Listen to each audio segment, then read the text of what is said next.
I've come to terms with the fact that working in this industry is all about just giving to the community. It took me a long time to do that. I've written selfish screenplays and stuff that I want to do, and it's just stagnated and stagnated and stagnated. Quantum Theory has kicked up like gangbusters in the wake of a show that we did called The Starmine Record, which was kind of a crisis of faith for me, where I had lost my job in film finance and didn't know what to do with myself, and I've had, Los Angeles and I have had our battles. And I was saved by my creative community. Like, literally, it was at the point where it's like, what the hell am I going to do? Like, literally, I don't have a place to live. What's going to happen? And my actors pulled me in, and I ended up crashing on someone's floor, and I'm like, wow, I need to make myself useful right now. So I started writing the Starmine Record for basically the people that were helping me. And I figured we'll kickstart a little money. We'll buy the camera that Tybee's holding right now. We bought a couple of those. We'll shoot something documentary style, and it'll be great. I'll find a way to come up with something high stakes and this and that. Well, it was a lot of fun. The process was very organic, and it was very like touchy-feely the way that we did it, because we had to build all this stuff for the documentary. We had to build characters. The actors were documentarians, so we practiced the line of action. Like, we practiced cinematography so that they could shoot something and give me something I could edit in real time. It was a wild experience.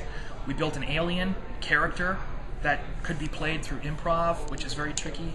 Someone with motivations that can't be understood, you know, and taking actions and finding his way through the scene, while at the same time not giving anything to the other actors that they don't deserve, in terms of conflict. And that was a fun process. And then when we hit the set, we did the first 3 episodes with the core cast, and then we started bringing other people in. And they were so blown away by what we had built and how easy it was for just like bring in 1 or 2 actors at a time for each episode and train them up and do a couple of like improv acting things and then get them on set, and we do all this crazy stuff. It was so much fun, and it got very loose and very silly, and I was working with a great bunch of people who were very gifted, Gerard Marzilli and Charlotte Gallagher.